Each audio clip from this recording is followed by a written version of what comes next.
Welcome to Parent Squad. I'm Felicia Lawrence. And parents, we all know the days are long, but the years are short when it comes to raising kids. And it just seems like in a blink of an eye, your sweet, squishy newborn is a tantrum-throwing, fun toddler. And blink again, then they're tweens. And that's the focus of today's hot topic, parenting big kids. So here to help us navigate it all is Kait Baumgartner from Indianapolis Moms. Kait, thank you for being here. Thank you. And then just remind the audience, you have 3 kids. I do. And their ages. So I have a 10-year-old, a 12-year-old, and a 15-year-old. Okay, so she kind of knows what she's doing here, folks. So this is good, especially, I have the toddler. It kind of gives me an idea of what to look forward to, and also a reminder to really work to appreciate every chapter that you're in, because every chapter serves a purpose. So we know that younger kids need us a lot, but as they get older, they don't necessarily need us less.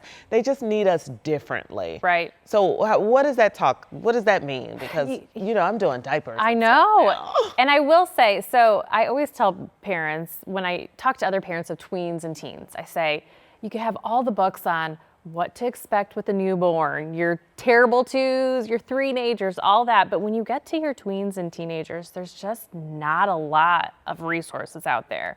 And like you said, they need us differently. It's not more of, can you help me tie my shoe? I need a glass of water. It's at a deeper level, and it's more of a connection level, I think. So for me, it's been very important to make sure that I have an open communication and relationship with them, because I don't want them to be going through certain stages and things and feel shut down. I want them to know, like, I can come to mom and I can talk to mom about these feelings, which has been really important for me as I raise these little tweens and teenagers. Yeah, tweens and teenagers. These are such formative years. I mean, again, every chapter is important, but I feel like this is different versus 18. Yes. This is a formative year where they are really trying to figure so much out without knowing anything at all. Truly. And by 18, something. Exactly. Well, and especially for tweens, it's like a big jump from elementary school to your intermediate and your middle school. It's more independence. There's more kids. There's, again, more emotions, more feelings. More responsibility. More responsibility is huge, and it's a lot to jump into.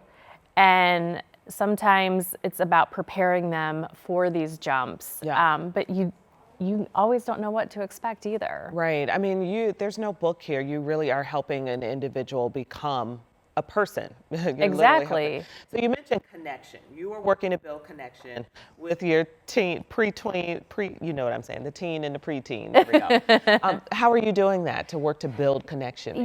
For me, it's just finding time every day and just making it open, so talking, so my daughter and I, she's my 12-year-old, I have my 10-year-old as well, but we always find time before bed. We just will lay together, we'll talk, we'll chat, because when they come home from school, I don't want to just throw all the questions. How was school? You do have homework? What's going on?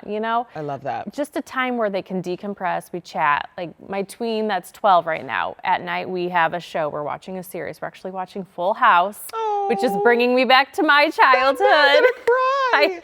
Because it's good, like clean TV. It really is. That you just, and they have a moral issue and you have to talk about it. And we don't have a lot of TV like that. Exactly. And it's something that she'll remember, growing up. She will. So we have that time at night and we'll chat and we'll talk, and it's just kind of our decompression together. Oh, I love that for you guys.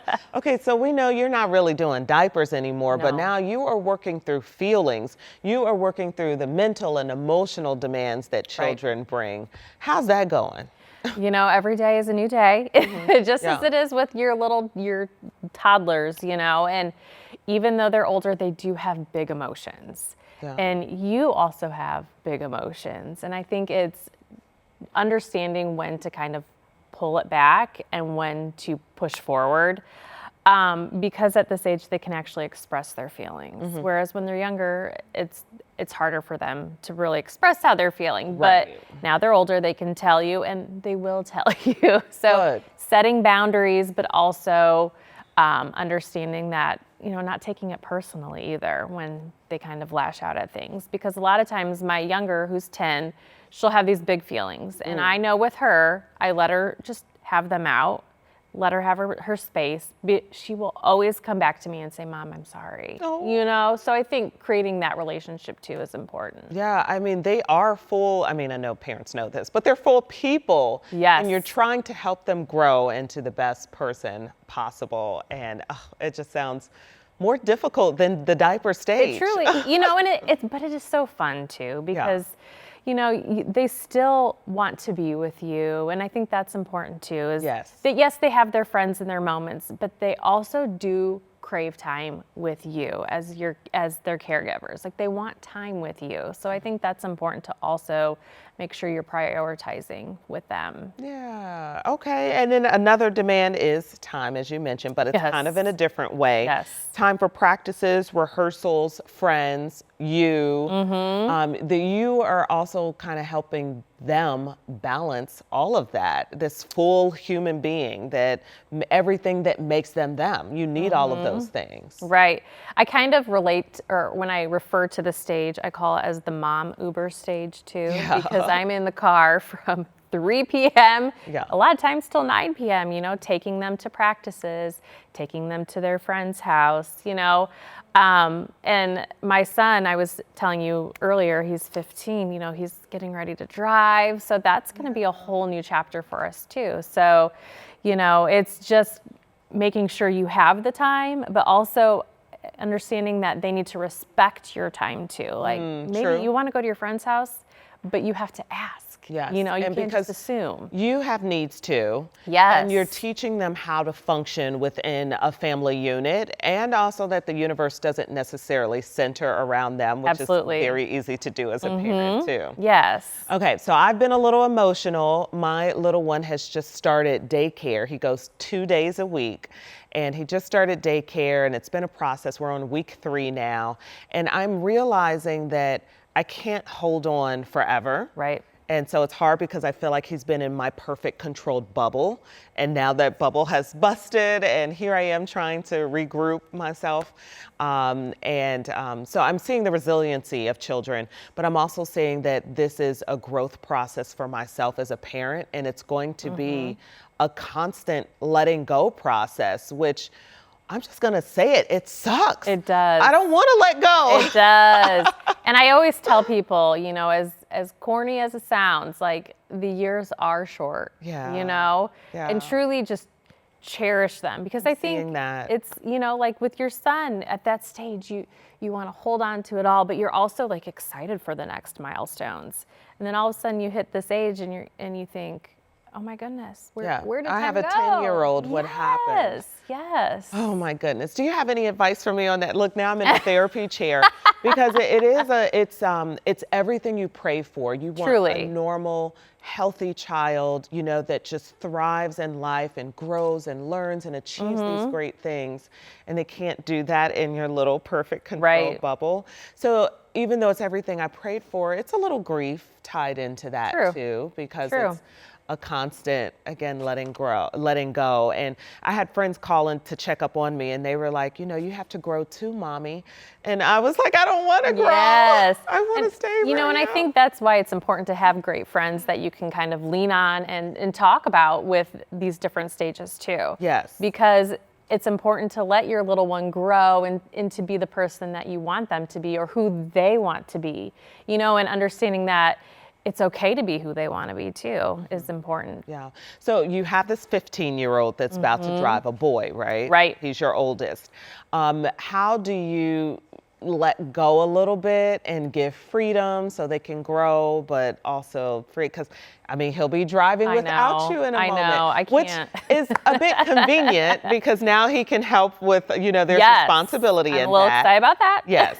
But also now he can go out on Friday night with his friends. And we won't mention dating, because I don't know where you are with that. But he can do things, and that is freedom. That's letting go. It truly is, yes. Yeah. And I think, again, this is something that we don't talk about enough. Yes. Because it's different, and it'll be different for my daughters than it is my son. True. And for me, it's just creating that bond of trust, like, this is something that I'm trusting you to be responsible. I'm trusting you to make the right choice. I think this is also where the open communication comes in. It's very important, because if you want to have these freedoms, this independence, you have to be able to, make good choices, make good friend choices, know, and so just kind of maintaining that open line of communication, but understanding like, hey, you can have your independence, but if you can't handle it, it gets taken away. You know, there are consequences. I do, because we talk about this with a cell phone, and here we are now with a license in a car. I love our past experts have said to set that expectation on the front end. Yes. To really let them understand the transition, the weight of the responsibility that's coming. And here's what happens when it's not managed properly. Clear consequences. Yep. And then, of course, it's up to the parents to follow through. But we've talked a lot about that with cell phones, so that certainly makes sense that you would do that with a car. Absolutely. And the follow through is also kind of the tricky and the hard part, because, it's also going to impact you. Yeah, right? that's true. So it's important to really put your foot down and do what is right for the child, even if it may come at an inconvenience to you. I have seen friends that don't do that, and what happens later. Right. And it's just, to course correct a young adult. When I say young adult, 18, 19, 20-year-old. Right. Who is not a child anymore. Good luck with that. Exactly. So you rather do it now, rip the Band-Aid off, and, hurt some feelings now before the world gets to them. Absolutely. Especially at that age, if they choose to go to college and they're living independently without you, you're not there anymore. So you want to make sure that you've instilled these morals and understanding of being responsible and good choices now. Structure, so responsibility. They grow with that. Absolutely. Anything else you want to add? Don't be overwhelmed. It's okay. Oh my gosh, I am overwhelmed. Don't be. How'd you know? It's so, And this is just the beginning. It's just pre-K. I miss that little snuggly stage. I truly do. But each stage has its own beautiful perk with it, and Well, that's what silver lining. It's what a puppy or a kitty is for. So. Exactly. A little kitty cat. Get your snuggles in. Kait, thank you. Thank you so much. This has been so cathartic, and hopefully some folks at home got something from it too, just to be able to sit down and talk about different stages. This is also why you need mom friends in different stages too.